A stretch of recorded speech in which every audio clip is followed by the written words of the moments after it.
What's up, and welcome to the Cover 2 Recap. I'm Edward Lewis, publisher of BruinsSportsReport.com, and this is Ryan Kartje, UCLA beat writer for the OC Register, and we're here at the Rose Bowl where UCLA just beat Colorado 45-23. Ryan, your overall impression of the night? Well, it was a mostly uninspiring win. I mean, I guess you can, if you're trying to look at the positives from this, the UCLA offense got back on track, I guess, enough to appease the masses, at least for 1 week. Brett Hundley looked, a lot better than he has in recent weeks. 19-24 for 273 yards, 2 touchdowns. He also led the team in rushing with 72 yards and 2 touchdowns. He accounted for about 90% of the offense. So I don't know if you want to see that as a positive or if you want to see that as a negative, in the sense that UCLA's running backs did absolutely nothing tonight. I mean, if it weren't for Damian Thigpen, running for 127-yard gain, we're talking about like 10 yards from UCLA's running backs. I know Noel Mazzoni said that starter Jordan James just was not ready to come back, probably shouldn't have come back. So at this point, I don't know how much you can really take from this game. I mean, the offense got some big plays, which I think was good. They really needed to get back to that. Hundley looked decent. Other than that, it was kind of, this is kind of one of those games you probably end up forgetting by the end of the season. That was my biggest takeaway from this game, was there was no takeaway. It honestly, and it's going to sound terrible or degrading to Colorado, but it felt like a glorified scrimmage or a glorified practice, an extension of practice. I mean, they did whatever they wanted to Colorado, except for run the ball. They were able to throw deep when they wanted to throw deep. They were able to pass protect when they wanted to pass protect. They were able to, do whatever they wanted, and it was just basically kind of a practice. Like, all right, let's see what we can do here.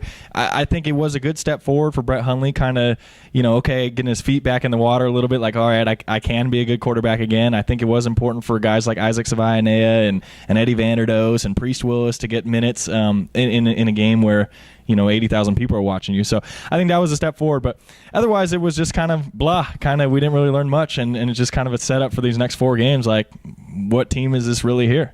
I will say that I will give Brett Hundley a little bit of credit in the sense that in the last few weeks there was really no redeeming throws that he had, and just the fact that he dropped a 76-yard dime on Devin Fuller to start off the game. I think that play in general was probably the most important thing that happened in this game. Devin Fuller and Brett Hundley they had a rapport to start in spring and in fall camp, and that's kind of drifted away, and we haven't really seen Devin Fuller do much. He had 3 touchdowns today.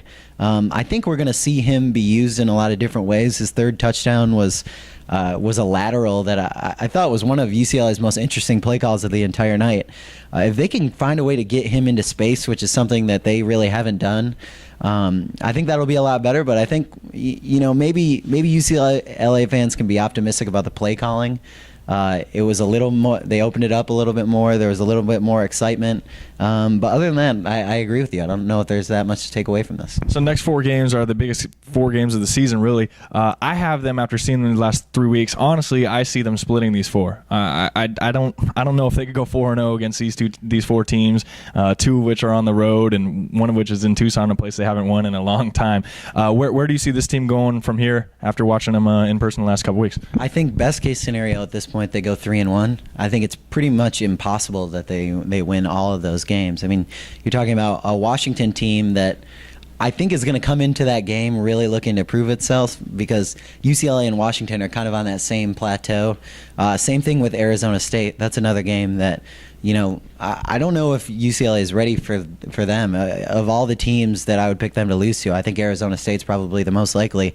But they definitely can't sleep on Arizona either. I mean, Arizona did almost lose to Cal today, so, they're definitely not one of the better teams in the Pac-12. But when you get a run game going with Kadeem Carey, and if UCLA's offense kind of falls by the wayside against an Arizona defense that is very much underrated, then that could be a game. I mean, like you said, they haven't won in Tucson in 10 years. So that's a huge game for them to establish themselves. And pretty much every game from here on out is a huge game. And if they can go 3-1 in those last 4, I think they should be pretty pleased. All right, that'll wrap up our coverage here from the Rose Bowl.